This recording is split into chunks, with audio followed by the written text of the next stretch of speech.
এরকম অনেক মুসলিমই আছে যারা সেফ সাইডে থাকতে চায়, সেজন্য একটু দেরি করে রোজা ভাঙে। সূর্য ডুবে যাওয়ার সময় তারা বলে যে আরো 3-4 মিনিট অপেক্ষা করি, কারণ তারা সাবধান থাকতে চায়।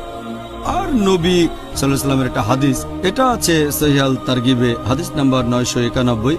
নবী তার দেখা একটা স্বপ্ন নিয়ে কথা বলছেন। স্বপ্ন দেখেছিলেন যে তিনি উপরে যাচ্ছেন, তখন তিনি অনেক মানুষের চিৎকার শুনতে পেলেন আর প্রশ্ন করলেন, এই লোকগুলো কারা? এই মানুষগুলো দোজখে আছে। তারপর তিনি আরেক জায়গায় গিয়ে দেখলেন যে কিছু লোককে উল্টো করে ঝুলানো হয়েছে আর তাদের মুখের চারপাশে বেশ কিছু ক্ষত, সেখান থেকে রক্ত ঝরছে। তিনি জিজ্ঞেস করলেন, এই লোকগুলো কারা? উত্তরে এলো, এরা হচ্ছে তারা যারা সময়ের আগেই রোজা ভেঙে ফেলেছিল। যেহেতু এই হাদিস বলছে যারা আগে রোজা ভাঙবে তাদের উল্টো করে ঝুলানো হবে, তাদের মুখ কেটে ফেলা হবে, সেখান থেকে রক্ত ঝরবে। সেজন্য কিছু লোক বেশি সাবধান হয়ে যেটা করে, বাড়তি 3-4 মিনিট অপেক্ষা করে। এটা সুন্নতের বিরুদ্ধে। রোজা আগে ভাঙা ঠিক না, দেরি করে ভাঙাটাও ঠিক না।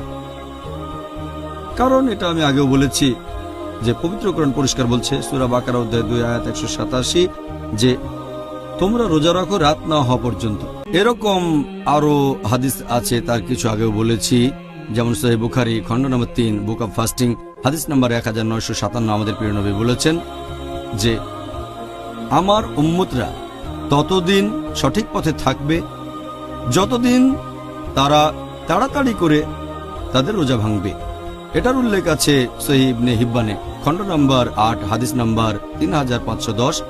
আমাদের নবী মুহাম্মদ সাল্লাল্লাহু আলাইহি ওয়াসাল্লাম বলেছেন যে আমার উম্মতেরা ততদিন সুন্নতের পথে থাকবে যতদিন তারা রোজা ভাঙার জন্য রাতের তারার অপেক্ষায় থাকবে না। এছাড়াও আরেকটা হাদিস আছে সহিহ ইবনে হিব্বানে খণ্ড নম্বর 8 হাদিস নাম্বার 3509। আমাদের নবী মুহাম্মদ সাল্লাল্লাহু আলাইহি ওয়াসাল্লাম বলেছেন যে আমার দিন ততদিন থাকবে যতদিন আমার উম্মতেরা তাড়াতাড়ি করে ইফতার করবে। রোজা ভাঙার সময় ইহুদি খ্রিস্টানদের মতো দেরি করবে না। তাহলে এরকম অনেক হাদিস আমাদের বলছে যে তাড়াতাড়ি করে ইফতার বা রোজা ভাঙা উচিত।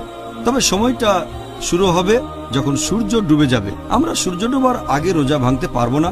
যখনই নিশ্চিত হবেন যে সূর্য ডুবে যাচ্ছে, আপনি নিজেই দেখলেন, অথবা এখনকার দিনে ঘড়ি আছে, আপনি ঘড়ি দেখে সহজেই সময় বলতে পারবেন। তাই বাড়তি 5টা মিনিট অপেক্ষা করার কোনো প্রয়োজন নেই। এত সাবধান হতে হবে না।